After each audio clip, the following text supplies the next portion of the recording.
रहा है और जो हालात हैं वो एक बार फिर जंगी हो चुके हैं और ईरान की सेना भयंकर गुस्से में है। देखिए, ईरान ने ये कह दिया है कि ये उकसावे की कार्रवाई, जिस तरह से हमले किए गए, उसका बड़ा बदला लिया जाएगा और डोनाल्ड ट्रंप को और अरब देशों में जहां भी अमेरिका के बेसिस हैं उन सब देशों में हमले किए जाएंगे और कड़ा सबक सिखाया जाएगा।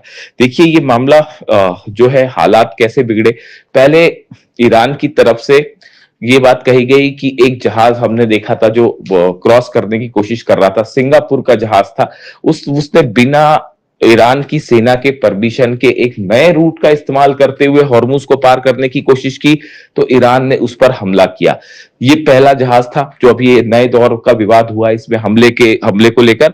और कल फिर ईरान की तरफ से एक जहाज को निशाना बनाया गया है जो कि उसी नए रूट से निकलने की कोशिश कर रहा था और इसको ईरान की तरफ से जो है वो वार्निंग दी गई कि इस जहाज को रोकने के लिए कहा गया, लेकिन ये जहाज नहीं रुका। इस पे पनामा का फ्लैग लगा हुआ था, पनामा फ्लैग शिप था, एमटी कीकू इसका नाम बताया जा रहा है और इसमें 2 मिलियन बैरल ऑयल था, 2 मिलियन बैरल ऑयल भी इस पे था। ईरान की तरफ से इसे रोकने की बात कही गई, वार्निंग्स दी गई, लेकिन जहाज नहीं रुका तो ईरान ने हमले कर दिए। देखिए, दरअसल अब ये पूरी जंग जो है वो हॉर्मुज पर कंट्रोल को लेकर शुरू हो गई है। एमओयू जो साइन हुआ है उसके मुताबिक हॉर्मुज से जो जहाज निकलेंगे वो पूरी तरह से ईरान की देख रेख में निकलेंगे। यानी हॉर्मुज खुलता है तो ईरान की देखरेख में जो है वो खुलेगा। लेकिन अब हालात ये हैं कि अमेरिका कई अरब मुल्कों के साथ मिलकर हॉर्मुज में एक नया रास्ता बनाने की कोशिश में जुटा है।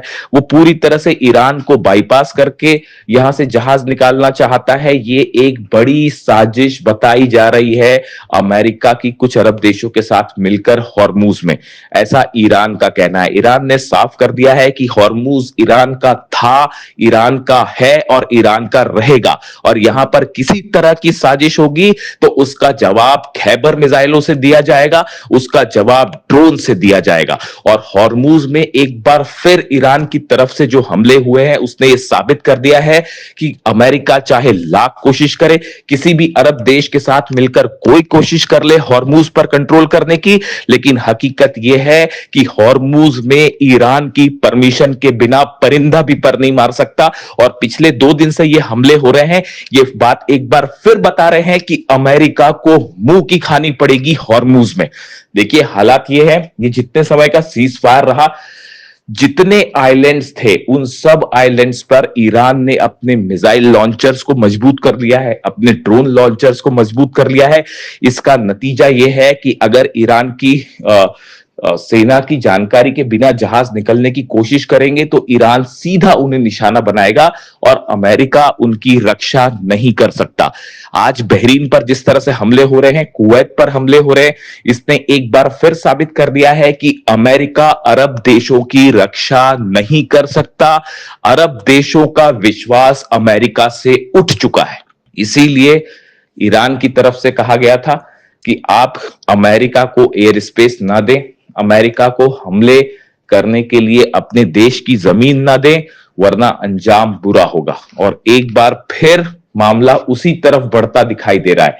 अब हालात ये हैं कि एमओयू और सीज फायर जो है वो पूरी तरह से तार-तार हो चुका है, मामला बिगड़ चुका है। डोनाल्ड ट्रंप की तरफ से एक बार फिर नई वार्निंग आई है। डोनाल्ड ट्रंप ने कहा है कि no longer able to be reasonable. उन्होंने कहा है कि अब और संयम नहीं बरता जाएगा, ज्यादा रीजनेबल और नहीं हुआ जा सकता।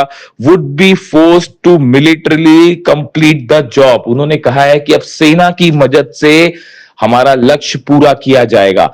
इसे एक प्रकार से इस बात का ऐलान माना जा रहा है कि अब अमेरिका और ईरान के बीच हालात और खराब होंगे और बड़ी जंग शुरू हो सकती है।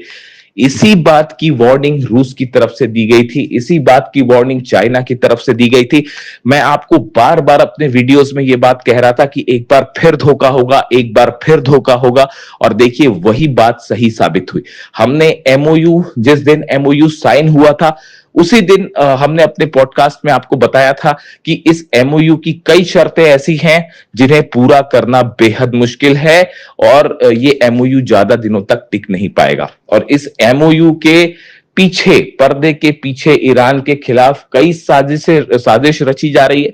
हॉर्मूज पर कैसे कब्जा किया जाए, इसकी साजिश है। ईरान के यूरेनियम पर कैसे कब्जा किया जाए, इसकी साजिश है। और कई अरब देशों की के साथ मिलकर अमेरिका एक बड़ा प्लान तैयार कर रहा है ईरान के खिलाफ। और देखिए, एक बार फिर वही बात निकलकर सामने आ गई है और अब नतीजा ये है, ईरान की सेना ने इस बात को साफ कर दिया है। नए बयान आए हैं आरजीसी की तरफ से, ईरान की सेना की तरफ से, कि आने वाले वक्त पे अरब देशों में जितने अमेरिकन बेसेस हैं उस पर और भयानक हमले किए जाएंगे। हॉर्मूज में हर चैलेंज का सख्त जवाब दिया जाएगा। ऐसा करारा जवाब जो शायद पहले भी नहीं देखा होगा। बताया जा रहा है ईरान एक बहुत बड़े हमले की प्लानिंग कर रहा है। हालात देखिए लेबनान में भी जिस तरह से है, लेबनान में एक बार फिर जो है नेतन्याहू ने बमबारी शुरू कर दी है और वहां पर भी मौतों की खबरें आ रही हैं। ऐसा ही हाल गाजा का है। लेबनान में जिस तरह से समझौता हुआ, लेबनान की सरकार जो कि अमेरिका की पिट्ठू है उसके बीच में और इजराइल के बीच में, उस समझौते को मानने से लेबनान के लोगों ने ही इनकार कर दिया है। नतीजा यह है, सड़कों पर हजारों लोग हैं, लाखों लोग हैं जो इस समझौते का विरोध कर रहे हैं, इजराइल का विरोध कर रहे हैं। लेबनान में जो है वो ऐसे हालात हैं कि सड़कों पर लाखों लोगों का प्रदर्शन और गुस्सा देखने को मिल रहा है। एक सिविल वॉर छिड़ चुका है।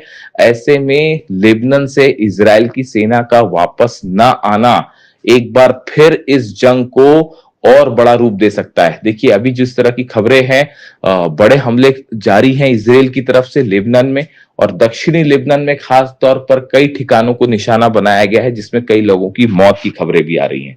देखिए ये ऐसे हालात हैं जिसने एक बार फिर जो है पूरे मिडिल ईस्ट को एक जंग की तरफ आगे बढ़ा दिया है। अब ये एमओयू सिर्फ नाम मात्र का बचा हुआ है जिसका कोई नतीजा निकलता नहीं दिख रहा है और हालात एक बार फिर जंग की तरफ बढ़ गए हैं और ऐसा लगता है कि शायद फिर से एक बार बड़ी जंग छिड़ सकती है। लेकिन फिलहाल जो हालात हैं, अरब देशों पर ईरान की बड़ी स्ट्राइक्स शुरू हो चुकी है। देखिए कल जब अमेरिका की तरफ से पहले स्ट्राइक की गई ईरान के ऊपर और उसके बाद जब ईरान ने जवाब दिया, ईरान की सेना ने जब जवाब दिया और बहरीन पर हमले किए, उसके बाद आईआरजीसी की तरफ से एक बयान रिलीज किया गया और उस बयान में कुरान की एक पंक्ति का जिक्र है और ये बिल्कुल वही संदेश है जो अली खामेनी साहब ने अपनी शहादत के चंद दिनों पहले सोशल मीडिया पर पोस्ट किया था। देखिए मैं अक्सर इसका जिक्र करता हूँ। मैं अली खामेनी साहब के जितने संदेश थे मैंने सब उनको फॉलो किए। उनकी शहादत के पहले जितने उनके वीडियोस थे मैं उनको फॉलो करता था। आखिरी जब उन पर हमला हुआ उसके चंद दिनों पहले उन्होंने अपने सोशल मीडिया पर एक पोस्ट उनके हवाले से किया गया था जिसमें कुरान की कुछ पंक्तियों का जिक्र था, जिसमें ये लिखा गया था कि अगर कोई आप पर हमला करता है तो उसको बिल्कुल उसी के अंदाज में जवाब दीजिए।